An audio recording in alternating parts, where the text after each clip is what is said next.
Hello, I'm Richard McLennan from the McLennan Collective. Today I'm chatting with Peter Bushby from Peter Bushby Real Estate. G'day, Peter. How are you, Richard? I'm good, thanks. And today we're talking about the First Home Owners Grant. And I guess we should stress, as we always do stress, that these are your comments and your opinions, Peter. That is quite correct. Yeah, so what is the history of the First Home Owners Grant? Right, well look, it was first introduced by the Howard government back in 2000. At that stage, 7,000 was made available for first home buyers uniformly across the country, and it was made available for established and new purchases. It wasn't differentiated in any shape or form. Along the way, around the GFC period, the amount was doubled to 14,000, and there was a period to assist building where a further 7,000 was additionally made available, which took it up to 21,000, which was quite good. That's and that fantastic. was available for the 14,000 for established houses and up to 21,000 for new homes, units or builds. So very good. Sadly, over the last decade or so, the states and territories have changed, modified or removed their offers to suit their markets, and I also presume their coffers.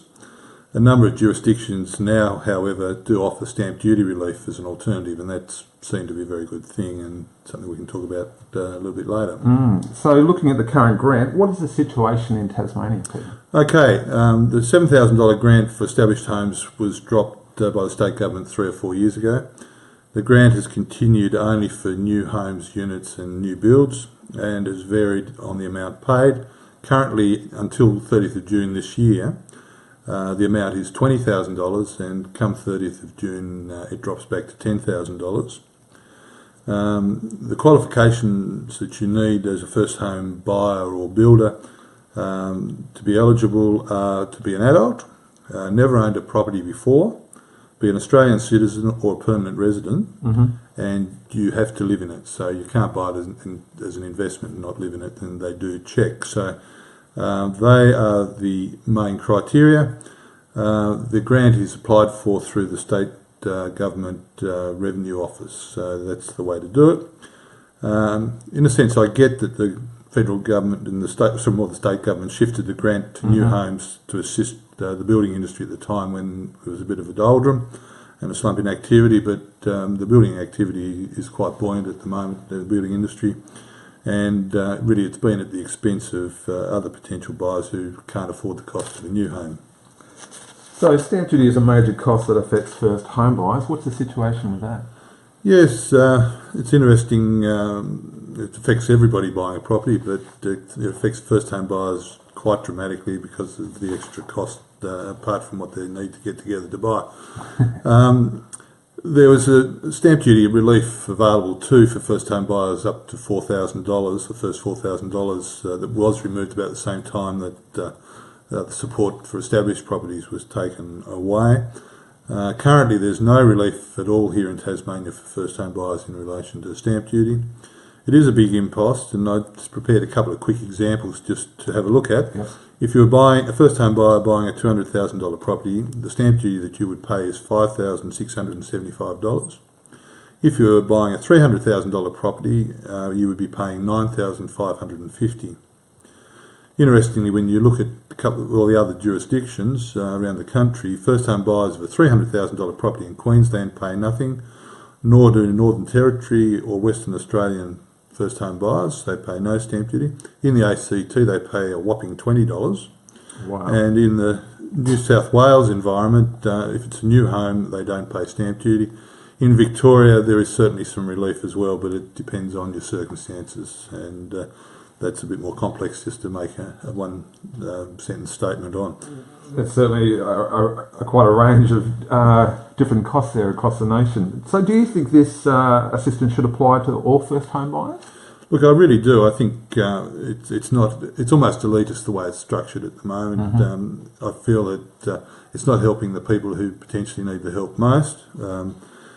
A lot of people just can't afford the cost of entry of a new property, and in the Launceston area you don't find too many new places available under 300,000 or very much under 300,000, so it's a fairly high entry point to start off with.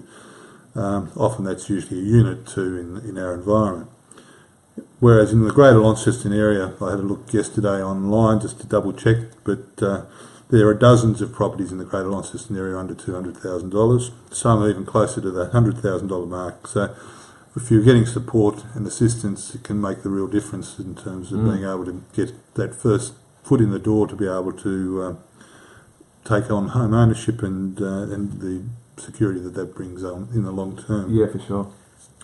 We've got some of the lowest property prices here in Tasmania, and achieving the Great Australian Dream should be more possible. And I think really it is up to the state government to widen the support that's given to first home owners. So what should be done to make the situation fairer, Peter?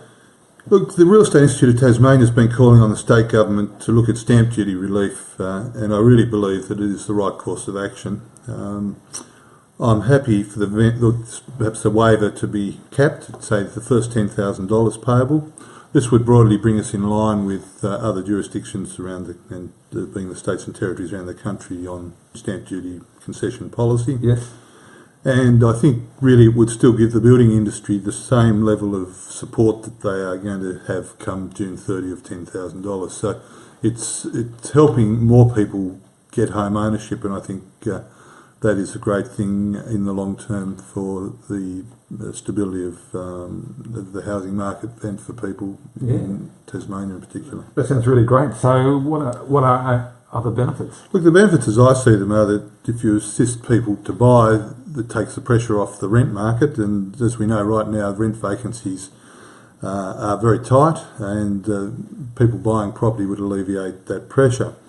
Would also stimulate the lower end of the market, which would see flow-on effects right through the market, including the building industry. So to me, there's a good win-win there. And increased activity across the entire market would see greater stamp duty revenues for the state government, and that's what they're keen to see. So to me, it's something that should be reconsidered and reconsidered soon. Looks like it's gone full circle. Well, thanks, Peter. That's episode 4 of Property Talk on the First Home Owners Grant. I really appreciate your time today. And have you got any open homes for this weekend? Look, I do. I'm doing one at 4 Iris Close, a unit at Riverside, 209,000. I'll be there 9:30 to 10. And Peter Darrow will be out at Westbury at 112 King Street. It's a $309,000 weatherboard property. He'll be there from 11 to 11:30. Next week, we're going to have a look at some perhaps more practical stuff in day-to-day real estate. I thought we'd perhaps look at the marketing options to selling your home, and in my opinion, what works and what doesn't. So that's the topic for next week. So look, I hope to see you then, 12 o'clock next Thursday. Thanks for viewing. Thanks, Peter.